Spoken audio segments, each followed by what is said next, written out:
So what you say is that SGML is a document language and it describes how to specify. Is that's a correct statement about SGML? But if I said that SGML is a document language and not a description of how to specify one, this would be incorrect to be said about SGML. Is that right? Yes, that's right. SGML is a document language that does describe how to specify the structure and elements of documents. So saying SGML is a document language and not a description of how to specify one would be incorrect. Exactly.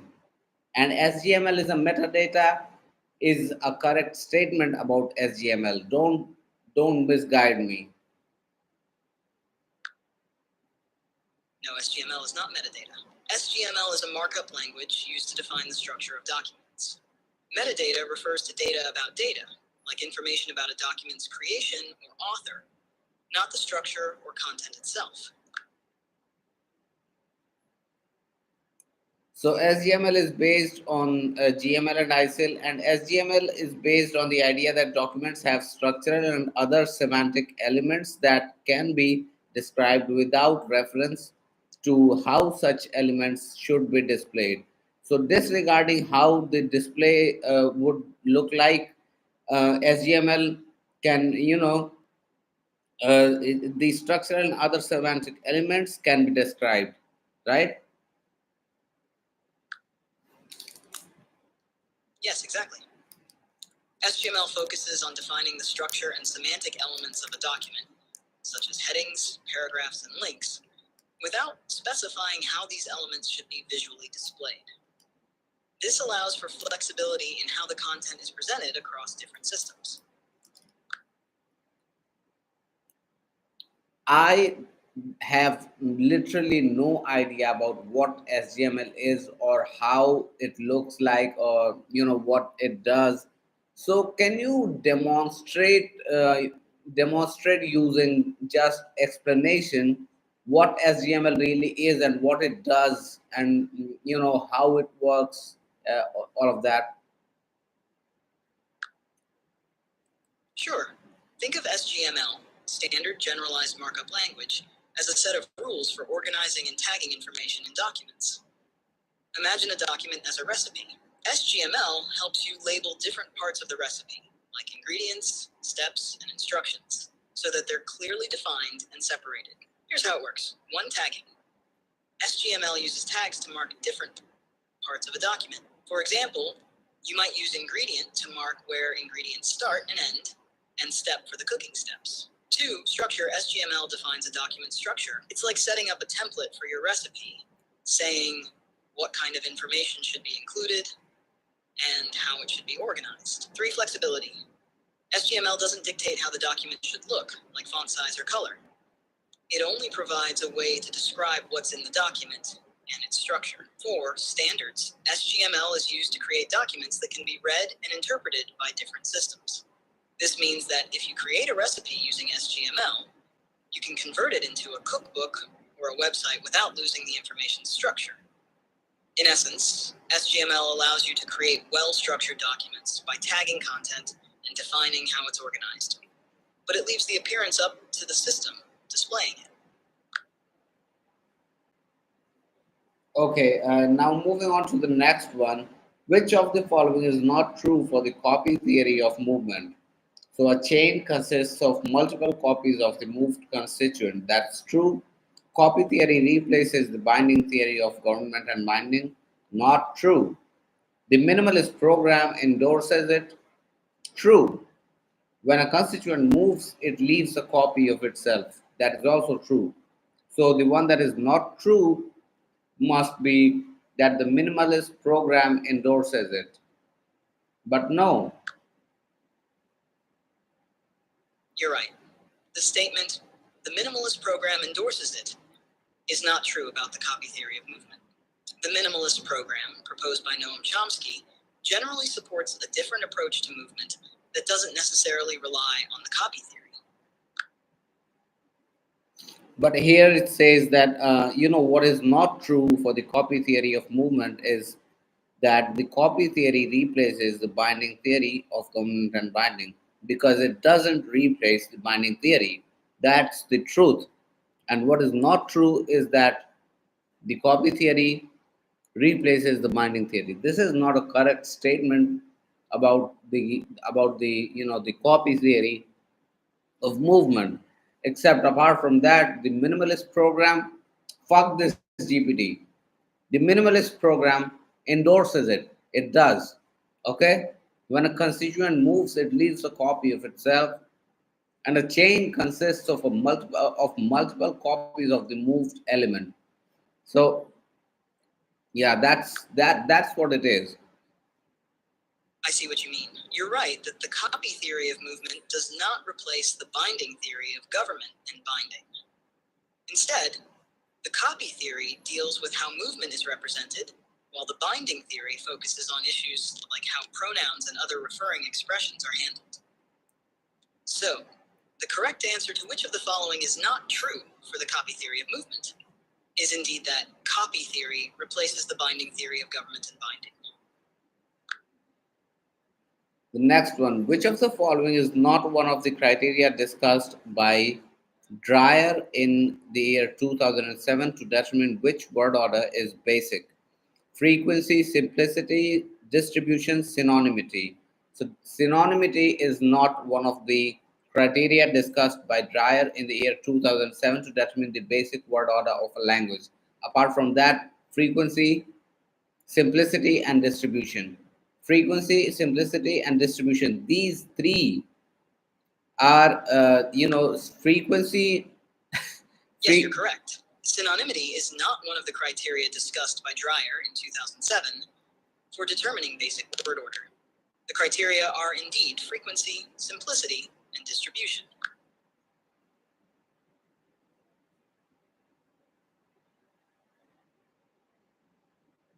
So can you elaborate how it works?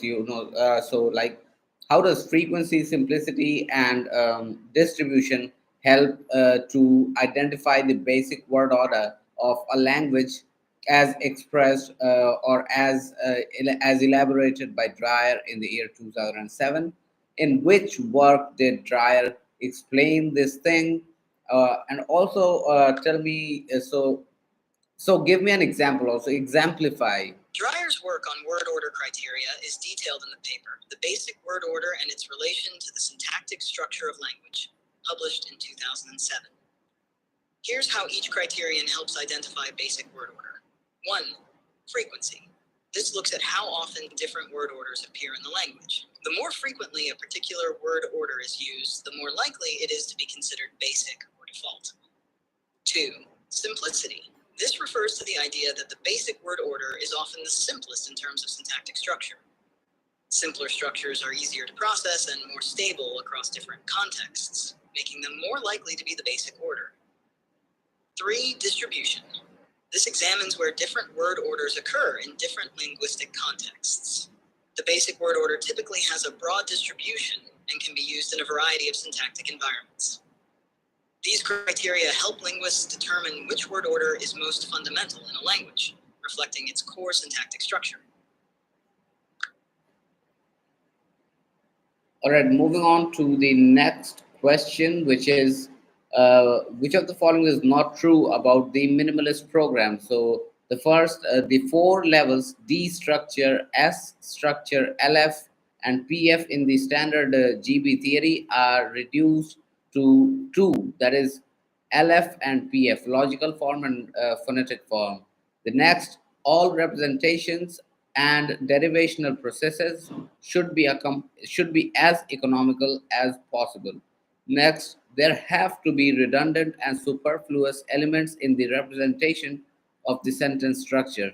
Next, each element must play a role and must be interpreted. So, which of the following is not true? So, the one that is not true or false is that there have to be redundant and superfluous elements in the representation of the sentence structure, because this is not the case. There, they have to be eliminated. The superfluous, redundant elements have to be eliminated from the description, right? is a description of the sentence structure, and then yes, each element must play a role and must be interpreted. That's completely true. D structure, S structure, LF and PF have been reduced to only logical form and phonetic form in the minimalist program. The logical form corresponds to the D structure, phonetic form corresponds to the S structure, and all the representations and derivational processes should be as economical as possible. Now, go ahead and explain the principles related to each of these statements as mentioned in the minimalist program, like, for example, principle of economy and stuff like that. So, go ahead and do that.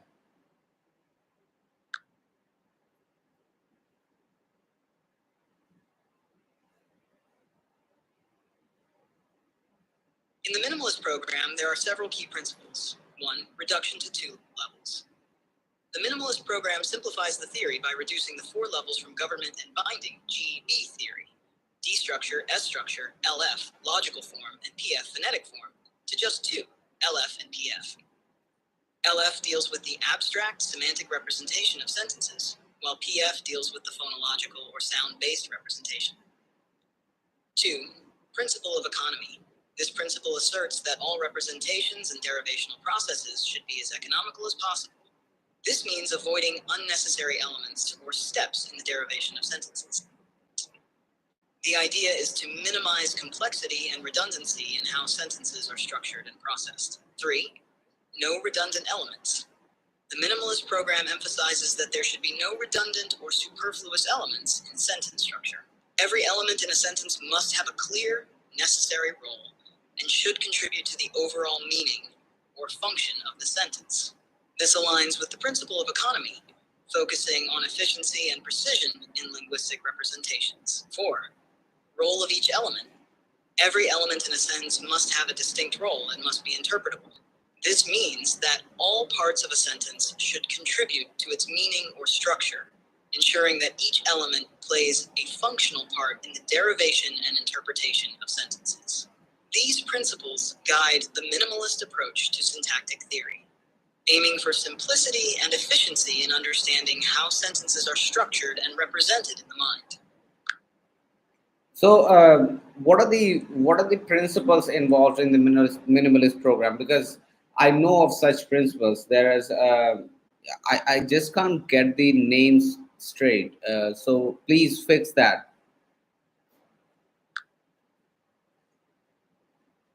In the minimalist program, several core principles guide the theory. 1. Principle of economy. This principle emphasizes efficiency and simplicity in linguistic representations. It means that all processes should be as straightforward as possible, avoiding unnecessary complexity. 2. Principle of inclusiveness. This principle asserts that all elements that appear in a sentence must be included in the syntactic structure, with no unnecessary or extraneous elements. 3. Principle of least effort. According to this principle, linguistic derivations should require the least amount of computational effort. This often translates to minimal movement or transformations within the syntactic structure. 4. Principle of optimality. This principle holds that linguistic structures should be optimal, or the best possible given the constraints and requirements of the language. 5. Principle of full interpretation.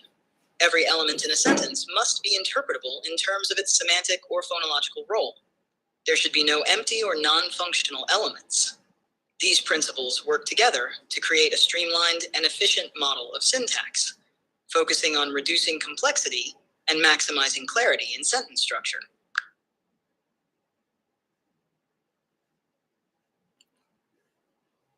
Okay, moving on to the next question. So, in the minimalist program, a general economic constraint which puts forth that an operation should take place when it is needed and not before is procrastinate.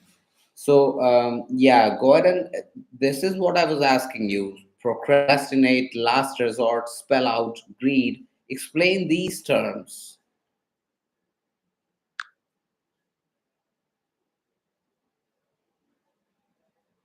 In the minimalist program, these terms refer to constraints and principles that guide syntactic operations. 1. Procrastinate. This constraint suggests that syntactic operations should be delayed until absolutely necessary. The idea is that operations should only occur when needed, avoiding premature or unnecessary actions. 2. Last resort. This principle states that certain syntactic operations or movements should only occur as a last resort when no other simpler or more direct solutions are available. It emphasizes minimizing unnecessary transformations. 3. Spell out. This principle refers to the process where syntactic structures are converted into phonological forms. It's about how the abstract syntactic representations are realized as actual spoken or written language. 4. Read, this principle deals with how syntactic structures are interpreted in terms of their semantic and phonological roles. It's about deriving meaning and pronunciation from the syntactic representation. These concepts work together to ensure that linguistic operations are efficient and necessary, contributing to the overall economy and effectiveness of the minimalist program. So what about go ahead and explain spell out and read one more time. Certainly. Spell out is the process in the minimalist program where the abstract syntactic structure is transformed into its phonological form, meaning how the structure is realized as spoken or written language.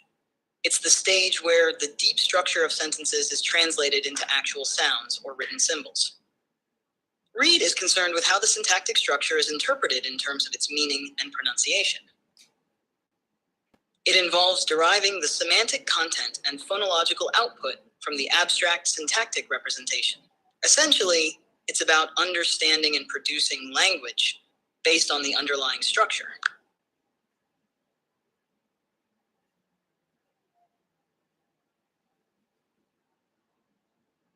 So can you briefly elaborate what greed is without using too many words, in simple terms?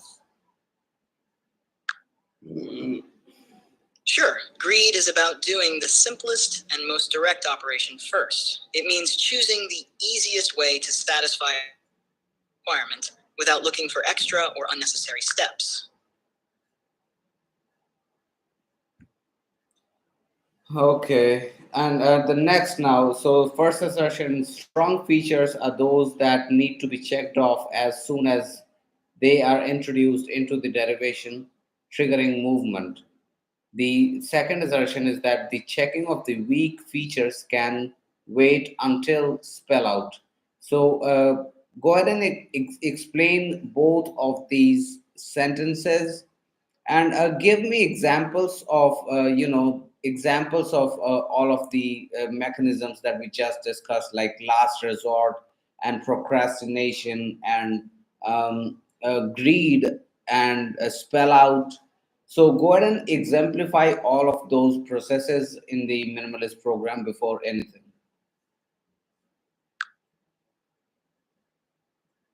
Let's break down these assertions first. Strong features in the minimalist program are features that must be checked immediately to ensure correct structure. They trigger movement right away. For example, if a verb in a sentence needs to move to a higher position to align with its subject, this movement happens because the strong feature of the verb needs immediate checking. Weak features, on the other hand, can wait until later in the derivation, specifically until the stage called spell out.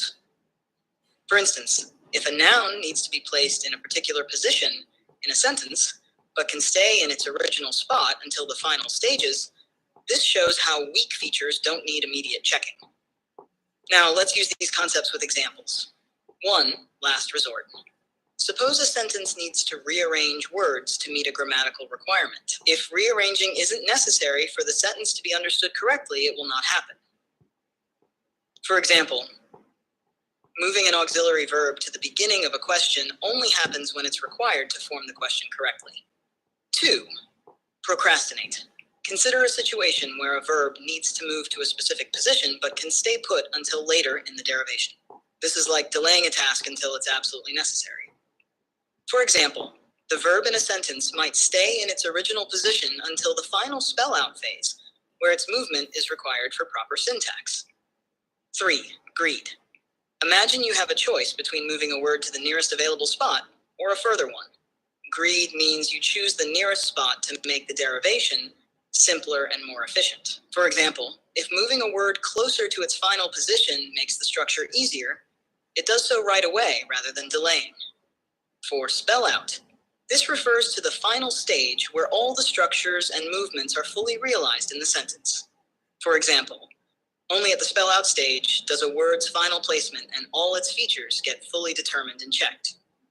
These principles help manage how and when elements of a sentence are moved or checked to ensure efficient and correct sentence structure. All right, moving on to the next question. So, being a member of a speech community has been defined as sharing the same language. That is true. Sharing the rules of speaking and interpretation of speech performance. So, both are true. Now, moving to the next one, the scholar who first worked in detail on the relation between the social stratification and language variation was indeed William Labov.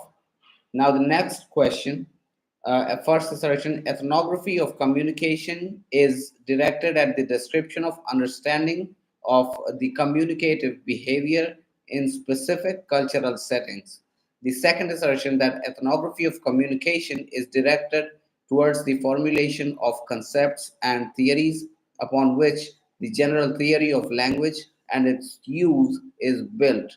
Now, please go ahead and elaborate both of these assertions, uh, in what they in what they stand for or what they signify.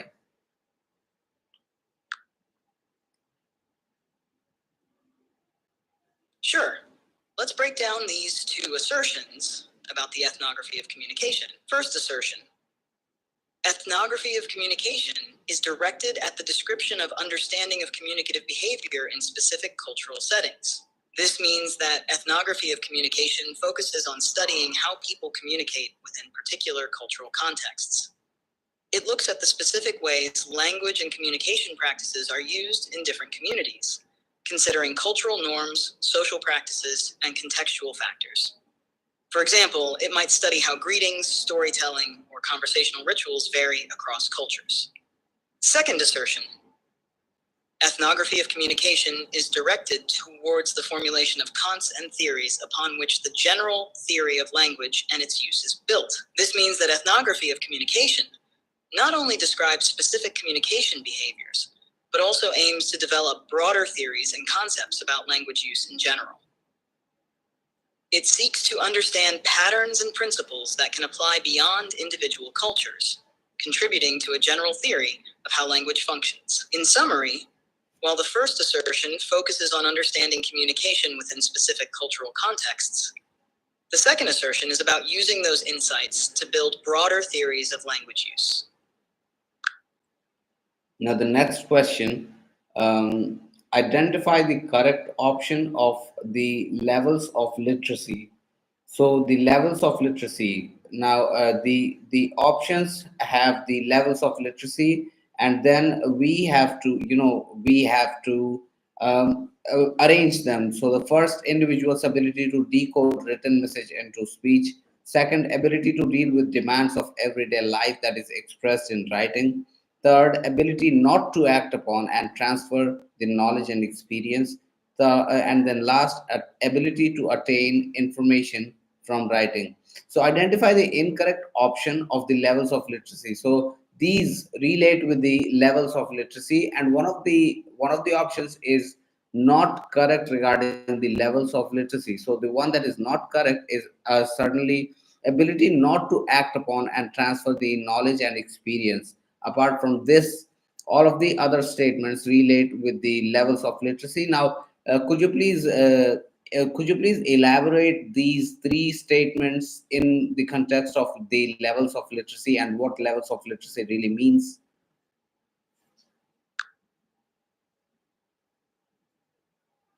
Sure. Let's break down these statements in the context of the levels of literacy. Ability to decode written messages into speech. This is about the basic level of literacy, where an individual can read and convert written text into spoken words. This skill is fundamental for learning to read and is often the first step in literacy development. Ability to deal with demands of everyday life that is expressed in writing. This refers to functional literacy, where a person can use reading and writing skills to handle daily tasks. This might include understanding bills, filling out forms, or reading instructions, which are essential for managing everyday life. Ability to attain information from writing. This is a more advanced level where a person can extract and comprehend information from texts. It goes beyond simple decoding and involves understanding and interpreting information from various हो गया sources. रहना दे band चो Ability not to act upon and transfer the knowledge and experience. This is not considered a level of literacy because effective literacy involves not only acquiring knowledge, but also applying and using it. This statement contradicts the core idea of literacy, which is to enable individuals to act upon and use the information they obtain from reading and writing. So in summary, literacy encompasses decoding text, using written information in daily life, and comprehending and applying knowledge from texts. The incorrect option is the one that involves not acting upon or transferring knowledge. Now, the next question is communicative competence does not include necessarily one of the following interactional skills, technical skills, cultural knowledge, and linguistic knowledge. So, it does not have technical skills, it does have interaction skills, cultural skills, linguistic knowledge. Moving on to the next question.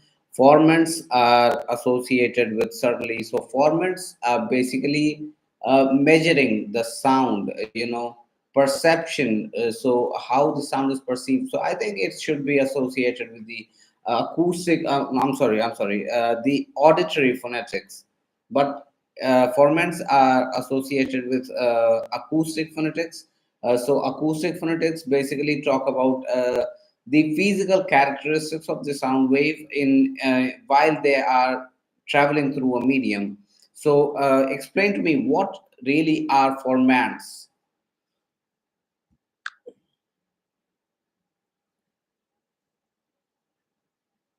Formants are key features in acoustic phonetics that help us distinguish different vowel sounds. They are resonant frequencies of the vocal tract that shape the sound of vowels. When we produce a vowel, our vocal tract's like a filter, amplifying certain frequencies and dampening others. These amplified frequencies are called formants. There are typically multiple formants in each vowel sound, with the first two formants, F1 and F2, being the most crucial for distinguishing vowel quality. F1 is related to the height of the tongue, and F2 is related to the tongue's position along the back to front axis. For example, the vowel sound in beat has different formant patterns compared to the vowel in bat, which is why they sound different. So formants are important in acoustic phonetics because they provide a way to analyze and describe the specific acoustic properties of vowel sounds. So F1 talks about the height of the tongue while producing a vowel, whereas F2 talks about the position of the lips. For example, I don't know, what is it? Height or, high, medium, low? Is it that? If that is the way it is, then F1 should not correlate or correspond with the height of the tongue, because height of the tongue is basically the same thing, height or high, medium, low. So I think these are both the same things. I can't differentiate between the two very well. I understand the confusion. Let me clarify. Mine F1 first formant. It relates to the vertical position of the tongue in the mouth, not the height of the tongue itself, but how open or closed the vocal tract is. For vowels, a higher F1 means a more open vocal tract, like in cat, indicating a lower tongue position. A lower F1 means a more closed vocal tract, like in beat, indicating a higher tongue position. It relates to the horizontal position of the tongue, specifically how far back or forward the tongue is in the mouth. A higher F2 means the tongue is positioned further forward, like in beat, while a lower F2 means it is positioned further back, like in boot. So F1 deals with how open or closed the mouth is, vowel height, while F2 deals with how far forward or back the tongue is in the mouth, vowel backness. They are related, but measure different aspects of vowel production. So F1 talks about how open or closed the mouth is, whereas F2 talks about how front or backwards the tongue is. Is that correct? Yes, that's correct. F1 measures the openness of the mouth, vowel height, and F2 measures the frontness or backness of the tongue, vowel backness. Cool, cool. So I've heard there is also an F0 and an F3. Yes, there is. F0, or the fundamental frequency, is related to pitch rather than vowel quality. It reflects the rate of vocal fold vibration. F3, on the other hand, helps to further define vowel quality and can be influenced by lip rounding or specific tongue configurations.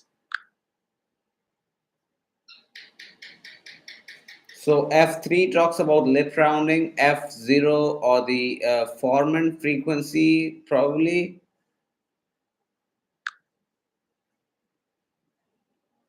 F3 is often associated with more subtle aspects of vowel quality, such as lip rounding and tongue shape. F0 is not a formant frequency. It represents the fundamental frequency or pitch of the voice, which is different from the formant frequencies, F1, F2, F3, that describe vowel quality. So F0 is fundamental frequency, isn't it? Yes, that's right. F0 is the fundamental frequency which determines the pitch of the voice. It's different from formants, which are specific resonant frequencies of the vocal tract. So F0 is not equivalent to formants. Formants are F1 and F2, whereas F0 is, F0 is fundamental frequency. It talks about the pitch of the sound. Exactly. F0 is the fundamental frequency and relates to pitch, while formants like F1 and F2 relate to vowel quality and resonance. So they measure different aspects of sound. Right. So help me remember this. Like for example, spoonerism. When we were talking about spoonerism, we discussed the example of how friends sit on a table and swap spoons among themselves. So that is how spoonerism works. In spoonerism, the initial sounds or the sounds of two words interchange into one another, and that results in basically swapping of the sound. So due to that, that's how we exemplified spoonerism to make it viable to be memorized easily. But I'm having difficulties in remembering this. So F1, it talks about the position of the lips, of how spread apart or how rounded the lips are. That's the F1. F2 talks about how front or how back the tongue is. And F3 talks about the additional features, like for example lip rounding, and how that affects the vowel quality. F0 talks about the fundamental frequency or the pitch of the vowel. Now, I want a similar story like that of spoonerism, which made me, which helped me to remember the concept very well. I want a similar thing to be done with F0, F1, F2, F3.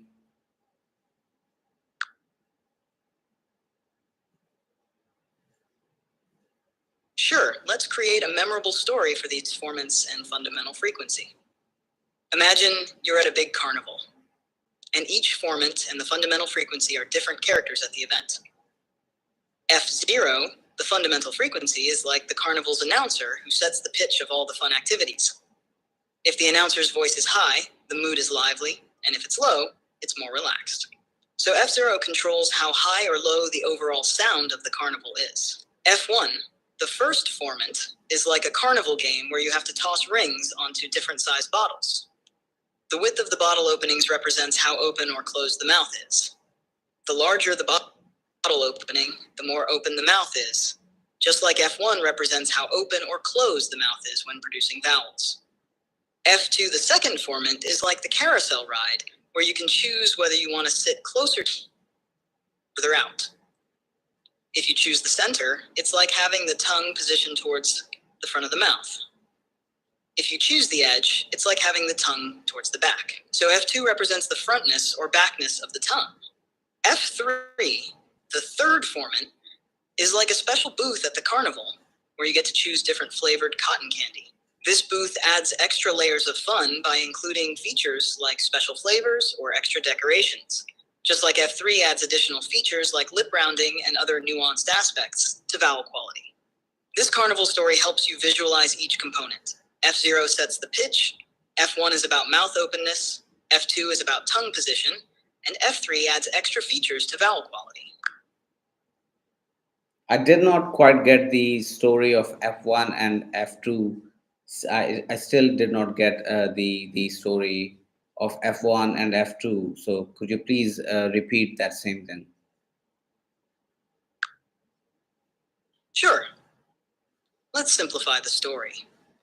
F1 is like a carnival game where you have to toss rings onto bottles with different openings. The size of the bottle opening represents how open or closed your mouth is. If the bottle opening is wide, it's like having a wide open mouth, which increases F1. If the bottle opening is narrow, it's like having a more closed mouth, which decreases F1. F2 is like a carousel ride where you can choose how close or far you want to sit from the center. Sitting closer to the center is like having your tongue positioned towards the front of the mouth, which raises F2. Sitting further out towards the edge is like having your tongue positioned towards the back, which lowers F2. So F1 is about how open or closed your mouth is, and F2 is about how front or back your tongue is. Good job. Let's move on to the next question. Vocal cord vibration. Vocal cord vibration is certainly associated with articulatory phonetics. And then we have compact diffuse. So formant is associated with acoustic phonetics, right? Measurement of the vowels. Actually, vocal cord vibration is associated with phonation and is relevant to acoustic phonetics rather than articulatory phonetics. Formants, which are related to the resonant frequencies of the vocal tract, are also part of acoustic phonetics. So vocal cord vibration and formants both fall under acoustic phonetics, focusing on how sounds are produced and perceived, rather than the articulatory aspects. Now, compact diffuse is a distinctive feature. Can you explain?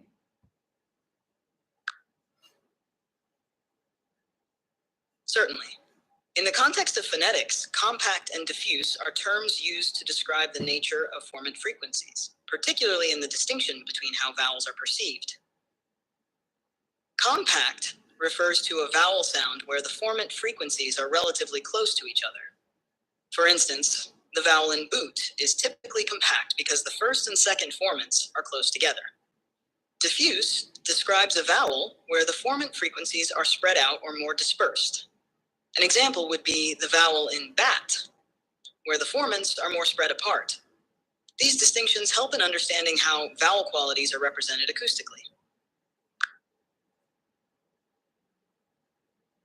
So the distinctive feature that is compact diffuse talks about the distribution of the formants of the vowel sounds, right?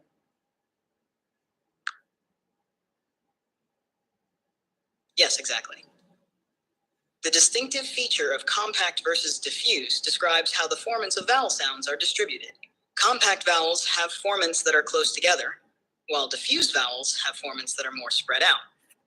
This helps in distinguishing between different vowel sounds based on their acoustic properties.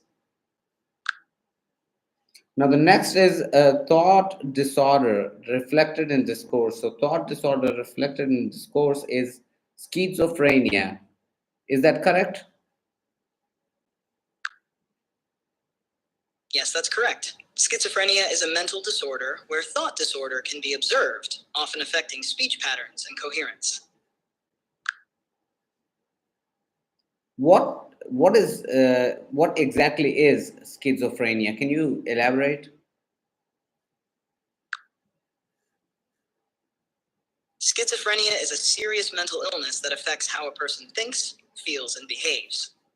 It often includes symptoms like hallucinations, hearing or seeing things that aren't there, delusions, false beliefs, disorganized thinking, and impaired functioning. People with schizophrenia might have trouble distinguishing between reality and their distorted perceptions, which can make daily life challenging. Treatment usually involves medication and therapy to manage symptoms and improve quality of life. Moving on to the next one, motor speech programming. Motor speech programming is associated with the apraxia of speech. Can you explain what goes on in the mind, and how does it become self-evident um, that a person or a patient is suffering from apraxia? What symptoms, what mechanism does the mind undergo? What happens? What are the things, specific things that happen when a person is suffering from apraxia? How is the speech? Apraxia of speech is a motor speech disorder where the brain has difficulty planning and coordinating the movements needed for speech. In apraxia, the person knows what they want to say but struggles with the muscle movements required to produce clear speech. Symptoms include 1. Inconsistent speech errors. The person may make different errors when trying to say the same word multiple times. 2. Difficulty with complex words. Pronouncing longer or more complex words can be particularly challenging. 3. Groping movements. They might exhibit visible struggle or groping as they try to position their mouth or tongue correctly. 4. Sound substitutions and omissions. Common errors include substituting sounds, omitting sounds, or distorting them. The condition stems from a disruption in the neural pathways that control speech production, affecting the brain's ability to sequence and execute precise movements. Treatment typically involves speech therapy to practice and improve motor planning and execution for clearer speech.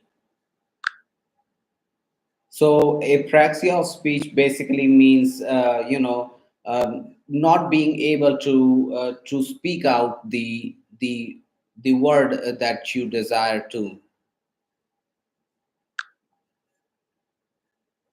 Yes, apraxia of speech means having trouble coordinating and planning the precise movements needed to speak clearly. The person knows what they want to say, but struggles with the physical process of making the sounds correctly.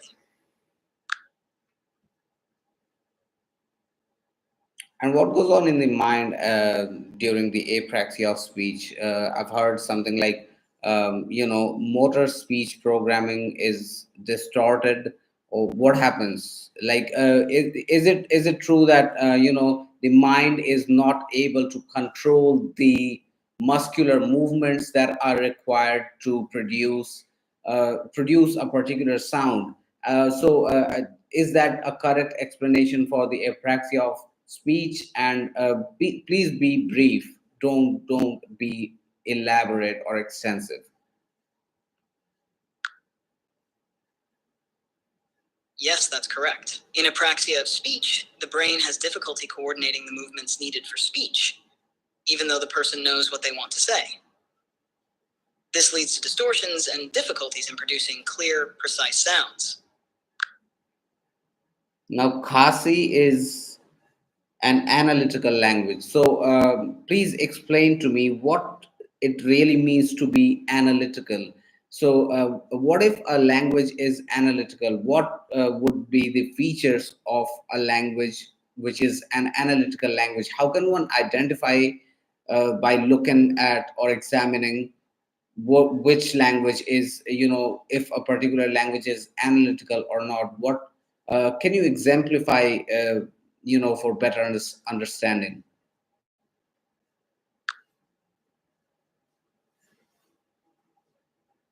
An analytical language, also known as an isolating language, primarily relies on word order and helper words like prepositions to convey meaning, rather than changing the form of words. In analytical languages, each word generally has one form and doesn't change for tense, number, or case. Instead, Relationships between words are indicated through their order in a sentence and by using separate words or particles. For example, in English, which is analytical, the sentence structure and word order determine the meaning, such as the cat chased the dog versus the dog chased the cat. In contrast, synthetic languages like Latin change word endings to indicate tense, case, or number. So if you see a language where words remain unchanged and meaning is conveyed through word order and additional words, it's likely an analytical language. Can you explain the same thing in simpler terms, and then go on to the complex explanation one more time? Sure. Terms, an analytical language is one where the meaning of sentences is mostly determined by the order of words and extra words added to sentences, not by changing the words themselves. For example, in English, we say the cat chased the dog and the dog chased the cat to show different meanings just by changing the order of the words. In a more complex explanation, analytical languages use word order and auxiliary words like in, on, with to show how words in a sentence relate to each other. These languages don't change the form of words, like adding e for past tense. Instead, they rely on sentence structure and extra words to express grammatical relationships. So each word generally stays the same no matter its role in the sentence. So Khasi, spoken in the Meghalaya state of India, is an analytical language. Yes, Khasi is an analytical language.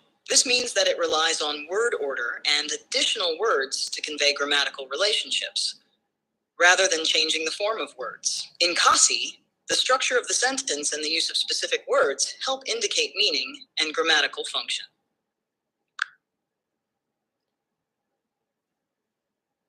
Now, I want to know what is the difference between an isolating language and an analytical language. The terms isolating and analytical often overlap, but they highlight different aspects. An isolating language, like Vietnamese or Mandarin, primarily uses single, unchanging words with no affixes or internal changes to express grammatical relationships. Each word stands alone, and the meaning is largely determined by word order and context. An analytical language, like English, uses word order and auxiliary words to convey grammatical relations, but may also use some inflection or derivation.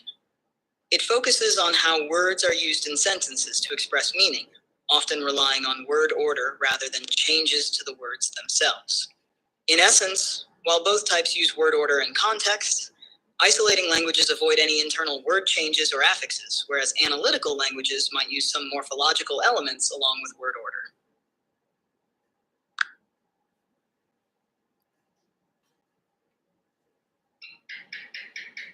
What's the difference between inflectional and synthetic languages?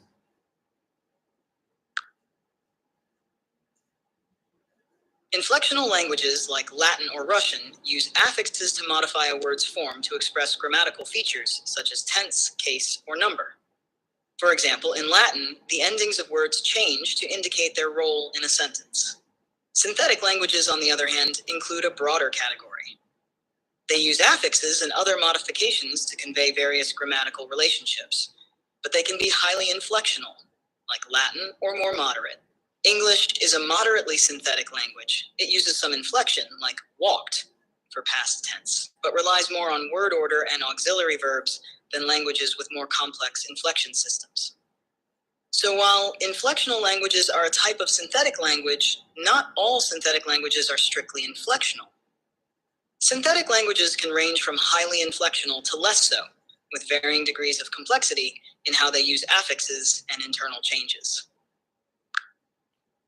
So, what is the distinguishing feature between the inflection and the synthetic languages in a brief description, if you may?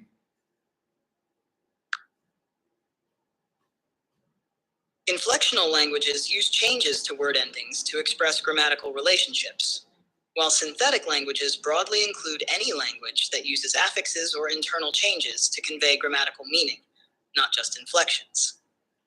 Inflectional languages are a specific type of synthetic language, distinguished by their focus on modifying word forms to show tense, case, or number. So, how did you say that tongue twister thing? All inflectional languages are synthetic, but not all synthetic languages are inflectional languages. Is that how you said it? Yes, that's right. All inflectional languages are a type of synthetic language because they use modifications to word forms. However, not all synthetic languages are inflectional. Synthetic languages can also use other methods, like compounding or agglutination, to convey grammatical meanings.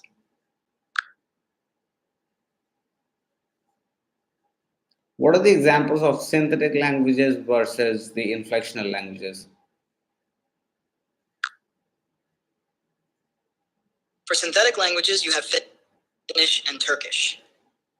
They use various affixes to convey grammatical relationships. For inflectional languages, examples include Latin and Russian.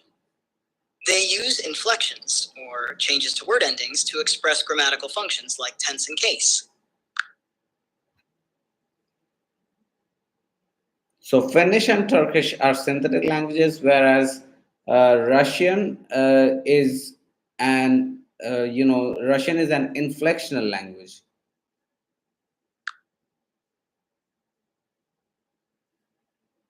Yes, Finnish and Turkish are considered synthetic languages because they use affixes to express grammatical relationships.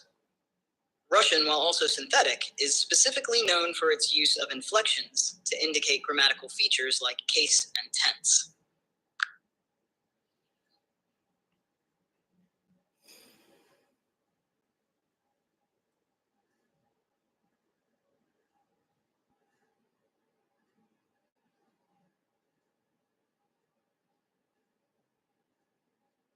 Now, the Longman English Chinese Dictionary is certainly a bilingual dictionary. A chronological English dictionary is, chronological. It has information about words which exist at one particular time. So that I think would be a monolingual dictionary, maybe. No. A historical dictionary, maybe, yes, a historical dictionary. The next is the Dictionary of Canadian English. That's a dialect dictionary. The next is dysarthia. So apraxia is done. We cannot control, the mind cannot control how the vocal organs will move in order to produce a sound. Now we have dysarthia. Dysarthia is dysarthia. What is it? Speech disorder.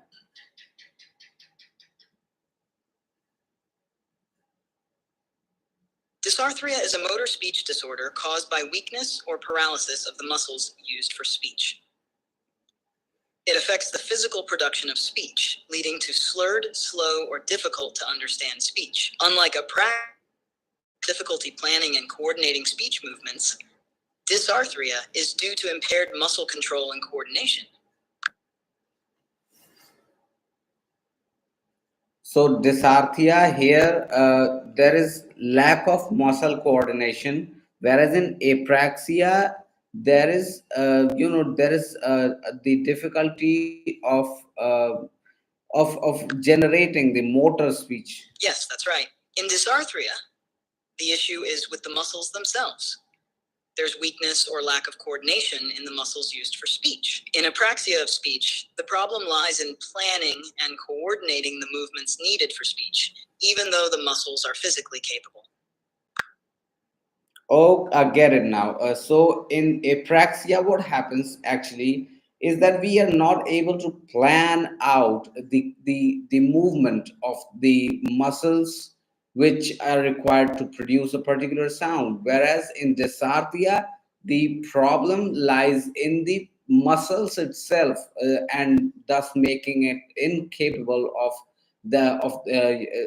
producing that particular sound. Okay, so I get it now. Next is auditory agnosia. Now, auditory agnosia is certainly not speech disorder, not not Broca's aphasia, not yes, it's phonological perception. It is associated with phonological perception, auditory agnosia. Now, please go ahead and explain to me what that really means.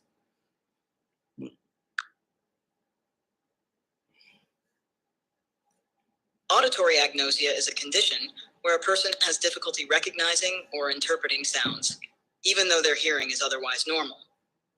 They might struggle to identify familiar sounds or distinguish between different types of sounds. This is specifically related to phonological perception because it affects how sounds are processed and understood in the brain, impacting the ability to make sense of spoken language or other auditory information. So, what is this in a nutshell?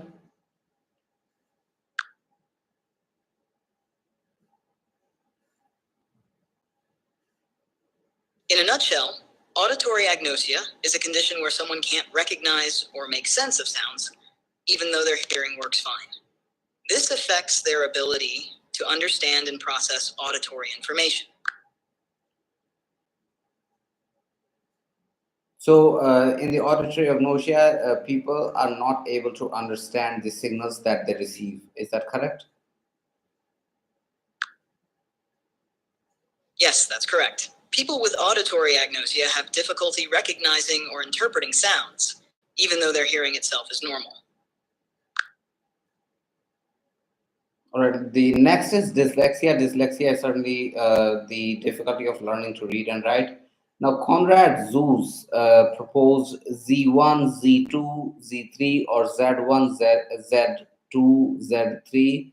So, Conrad Zuse is associated with this Z1, Z2, Z3. Now, I want you to explain what this mechanism, what mechanism this explains. Like, what is it? Conrad Zuse developed the Z1, Z2, and Z3 computers in the 1930s and 1940s. The Z3, in particular, is notable for being the world's first programmable digital computer. It used electromechanical relays and could perform arithmetic operations and store programs. The Z1 was a mechanical computer, and the Z2 was an improved version with electromechanical components. These machines laid foundational work for modern computing.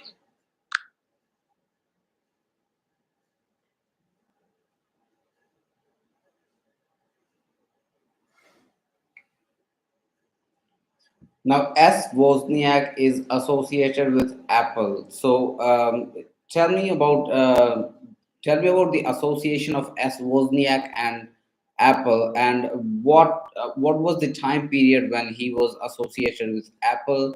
What is he doing now? What things did he do at Apple? All of that.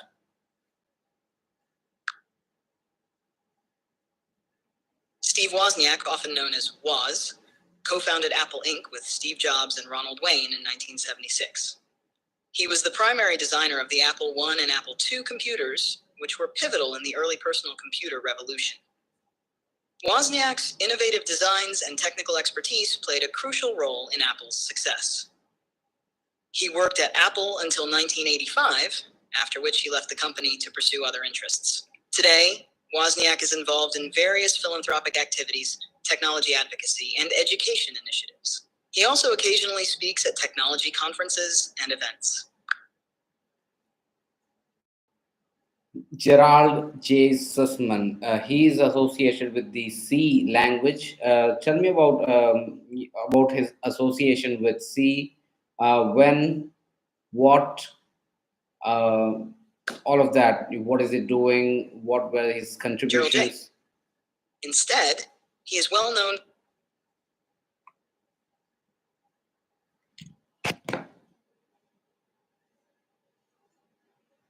So Gerald J. Sussman is not primarily associated with the C programming language. Instead, he is well known for his work in computer science and artificial intelligence, particularly in the field of Scheme, a dialect of Lisp. Lisp, that is probably a programming language or something like that, something related. Sussman co-authored the influential book named Structure and Interpretation of Computer Programs with Hal Abelson, which is a key text in computer science education. He made significant contributions to Lisp and Scheme, but then the message got cut off.